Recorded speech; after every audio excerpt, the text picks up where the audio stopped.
Hello, friend. I'm so happy that you're here. We're going to be chatting about how to write a novel with the Snowflake Method today. I'm going to be doing an interview next week with Randy Ingermanson that's going to be publishing on my YouTube channel. So be sure to check that out. I'm going to be chatting with him about his method, the Snowflake Method, and his books and writing and indie publishing and tons of awesome things. So be sure to tune in, hit the subscribe button, and also like this video. I share posts about writing and indie publishing and tips and tricks for marketing and writing. So let's just get into this. We're gonna talk about writing a book with the Snowflake Method. I'm gonna kind of just cover a couple things here. So during this whole chat, what we're going to talk about is we're going to run through the Snowflake Method and what that involves. And then we're going to kind of just chat a little bit about how my process was. And I'll read you my one-sentence summary and kind of just talk about that a little bit. Kind of just finished doing that Snowflake Method, and it's been super helpful. And I think that if you've never done it before, you guys need to try it. And let me know how it goes in the comments. If you've tried it, I want to know. If you haven't, let me know if you're going to try it after watching this video. But it's been super helpful. And I love pairing it with like other methods too, like Save the Cat. I love using both of those because I feel like they help your story in different ways and everything. But I do really like how with the Snowflake Method, you end up with all of your whole book, basically, all the information for your book on basically like 4 pages or in one sentence or a paragraph. Like you end up having your book there and you're able to actually hold it there in just 4 pages and be like, okay, I can write my book now. I'm ready. So let's just jump into this. So the Snowflake Method was created by Randy Ingermanson, as I said before.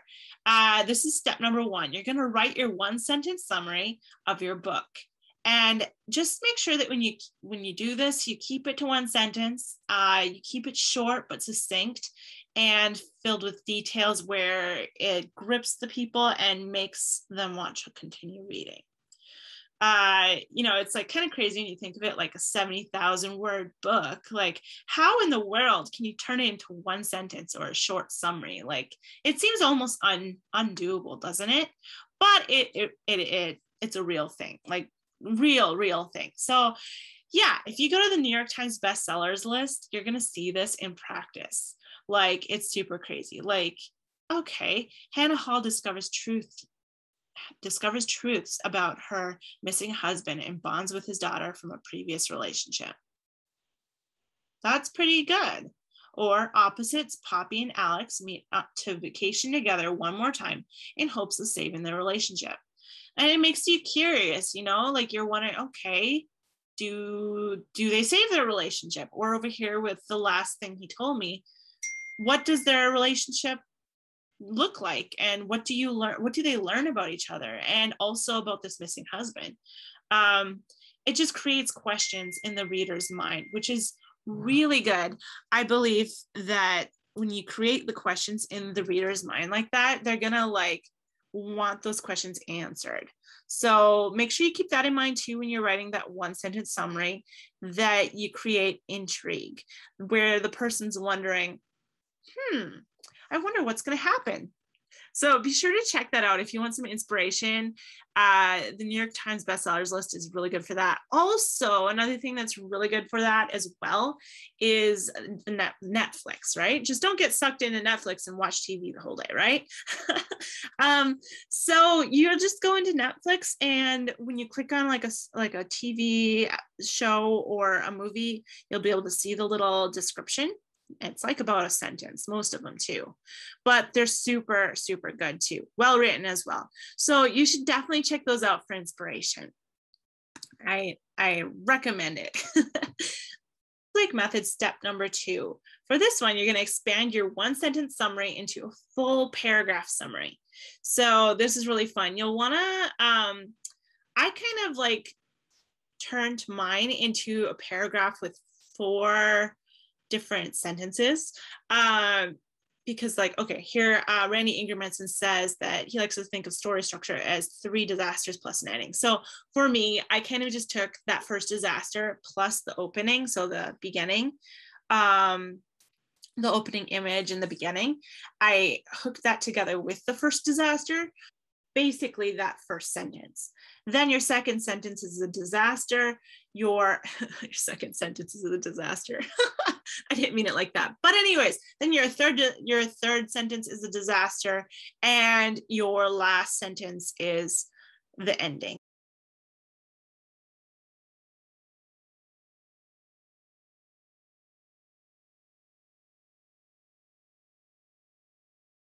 I really love that because it kind of makes it, you know, there's that saying where they say, send your character up into a tree and then keep throwing rocks at him until he falls out.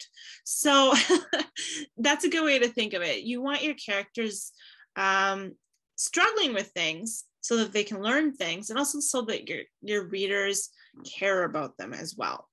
And so I definitely recommend that 3 disasters plus an ending. Keep that in mind while you're doing this. Then there's a step number 3, and your character details. So this is where you'll want to gather all the information for your characters, whether that's, a lot of people call this like a character sketch. I don't really do character sketches anymore. I used to do them when I was younger and in college and a few years ago, but I've always struggled with it because I felt like it was like just like kind of question, answer, and I felt bored by it. But one thing with this, you could also do like what the Story Genius talks about. Like, I love the Story Genius too, you guys. If you don't have that, or Save the Cat, I mentioned, get those books too. But the Snowflake Method, you can basically hook that together with other methods. So I get my character details from going through like the Story Genius book, and with that, you're thinking about your character's why and the history of your character and what they went through that created the problem. That is basically their shard of glass moment, actually. So if you've read Save the Cat, it talks about the shard of glass, the moment that caused an issue in your character's life that basically created their misbelief, like made them move forward in life, kind of like second guessing something or thinking that they're not worthy or something. So that's really good. But I would go to Randy Ingermanson's page, and I'll put this link in the comments below. I'll put this link in the description below, but I definitely recommend checking out his blog post. He goes into a deep conversation about what you should include in this. And I love that he has like, it's good to have like your character name, like what your character wants, you know, what they want, what's going to stand in their way. And he's got a whole thing there. So you need to check out those. Super helpful. And then Snowflake Method number 4, expand each sentence into your paragraph summary into a full paragraph. So you end up with four sentences here. And one thing I really like that Randy said is all but the last paragraph should end in disaster. So you've got disaster, disaster, disaster, and then ending. For Project Mistletoe, I've written the book, and I'm actually going over it again to make sure that it's smooth and good, and I'm going to be publishing it in late October. Yes, that's correct. Okay, so that'll be fun. But then there's the step number 5, and that's where you'll take your 1-page description of each major character. And for the minor characters, you're going to do half a page. So this is really good too, because then you're going to have all the information you need for each character and what their problems are, their goals, their conflict, what's causing issues for them, or if other characters are causing issues for them. This is really good information. So then you can put all this into your story Bible or your story notebook. I would definitely do that. Like here's my my story Bible for my big project that I'm working on, a faders. My information is in there. I can't tell you guys the title yet. It's on here, but I can't tell you yet, but I will share it soon. Okay, and then number 6, you'll expand your 1-page summary into a 4-page synopsis. This is the cool part, is when you have your 4-page synopsis written, you have the whole book in 4 pages. 4 pages. Like, you could sit down and write the book. Like, you know what's going to happen at the beginning, ending, end. You know what the disasters and the conflicts are. You're set to move forward. And so basically with that, you just take each of your paragraphs. Each paragraph will be expanded into one whole page. So that's a really cool way to think of it. Well, I'm just doing up to step 6 for Mistletoe, Project Mistletoe, but he does have some more steps here. I'm just going to quickly go over them for you. The Snowflake Method, step number 7, you're going to expand character descriptions into charts. And I definitely recommend, if you haven't checked out Randy's page, to go to advancedfictionwriting.com/articles/snowflake method, and you'll be able to see how much information he has here on it. And it's like extensive. It's a really good post though. Like here's what he was talking about for like the character summaries, what you'll need, the questions. And then it keeps going on and on, but it's really good. I have it like printed out, and I have my copy from like 2017 still that I've printed out and highlighted, and it's seriously a good post, you guys. So go check that out. I'll have that in the description below as well. So then the step number 8 is a scene spreadsheet. This is really helpful. I've done it before in other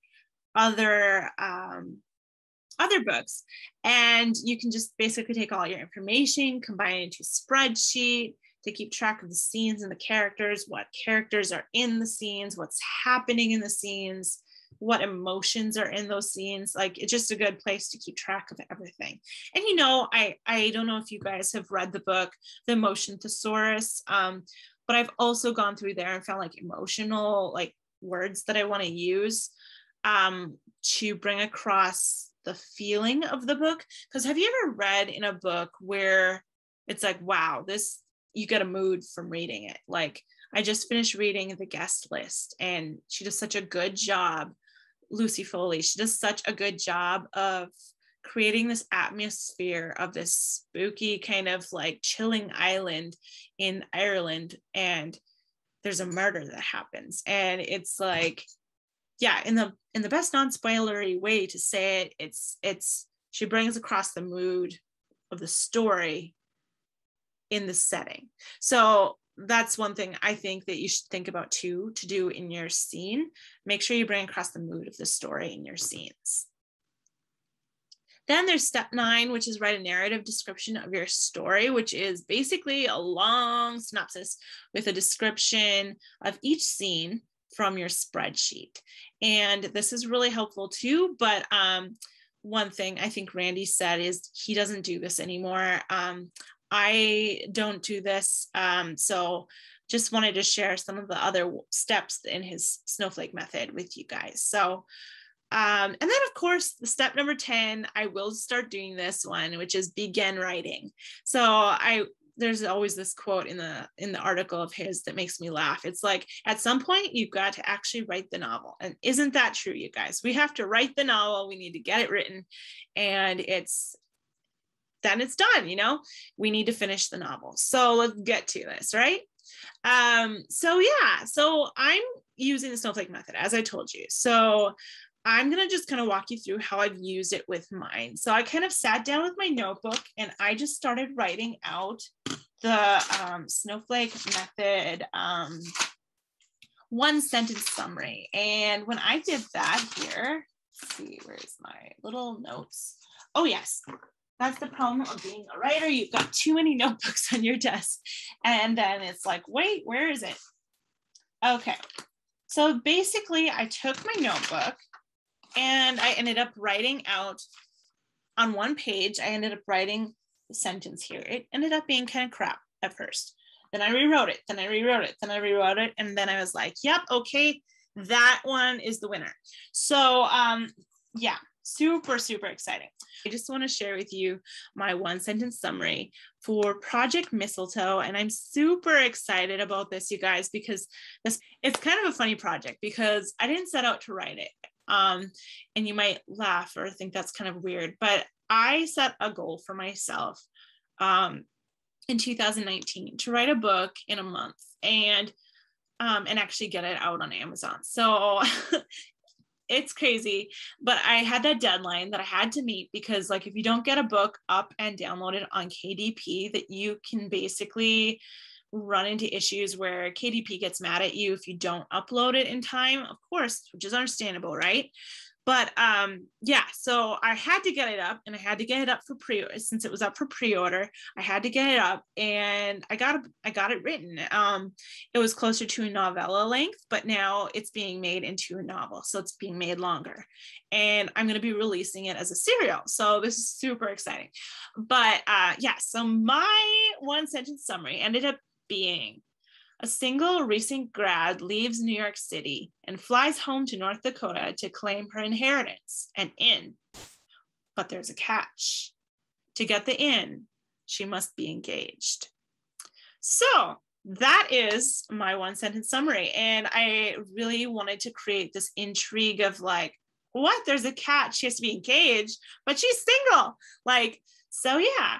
Yeah, so I'm super excited about that. It's going to be a fun story, and I'm super excited to get it out. So that one, the first episode, will be releasing end of October, and it'll be super fun because my character, she has a firecracker personality, and she's super fun to write. But yeah, I'll be sharing more about Project Mistletoe, as well as the title release and the cover release sooner than later. So be sure to stay tuned in with everything that I'm sharing here about Project Mistletoe. With that one sentence summary, then I ended up expanding it. I'm not going to go into those right now, just because I don't want you guys to know the ending of the book just yet.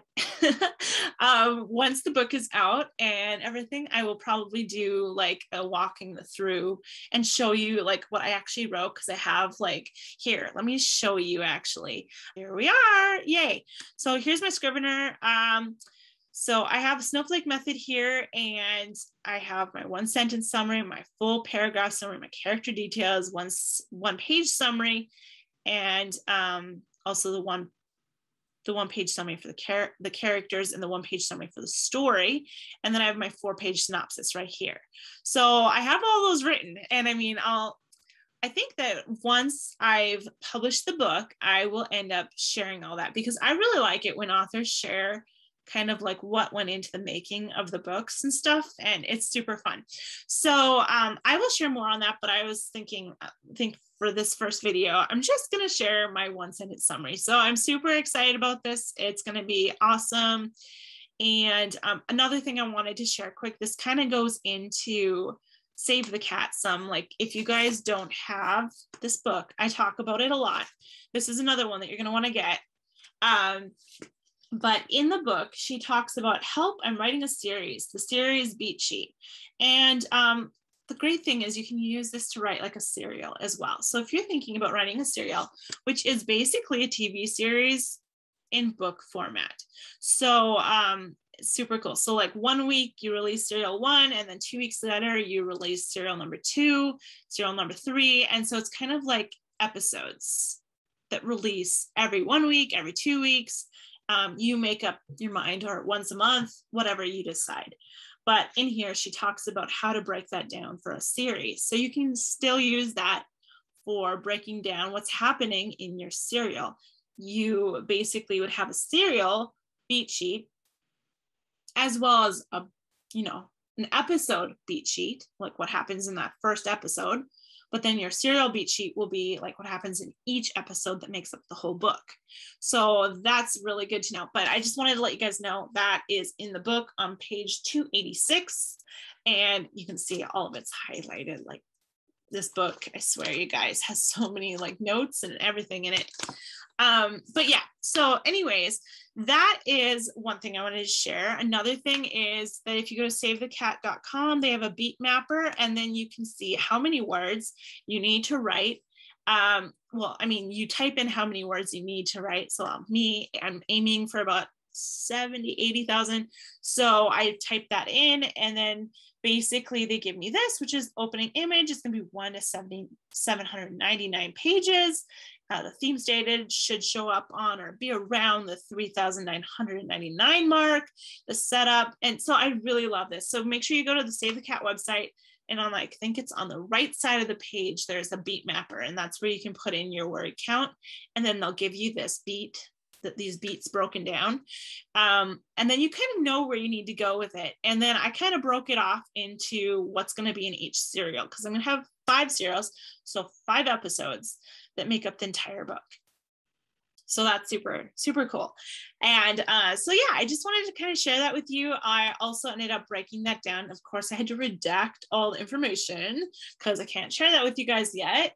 But there's serial 1 and serial 2 and serial 3. So basically, I ended up doing what was here and put that there. So so yeah, that's kind of the excitingness of it. I am so excited about this story. And it's funny that when you set out to basically write something that you didn't set out to write originally, like I never really thought of this, but what made me think of it is if I've always liked stories that are kind of like sweet, inspirational, and set in our real world, and there's like an inn. There's like this inn, and it's in North Dakota, like this Western inn in North Dakota, and it's just fits because I live in North Dakota. So I wanted to create something that shows the heart of North Dakota. So I hope that you enjoyed that, you guys. I hope that you enjoyed the whole snowflake method that we walked through. Be sure to join in and watch my interview with Randy Ingermanson next week. And I will be back again later to share more about my process with the snowflake method. But as I said earlier, I can't share that information yet, just because it's publishing very soon. So yeah, okay. I hope that you have a great day, you guys, and I'll talk to you later. Bye.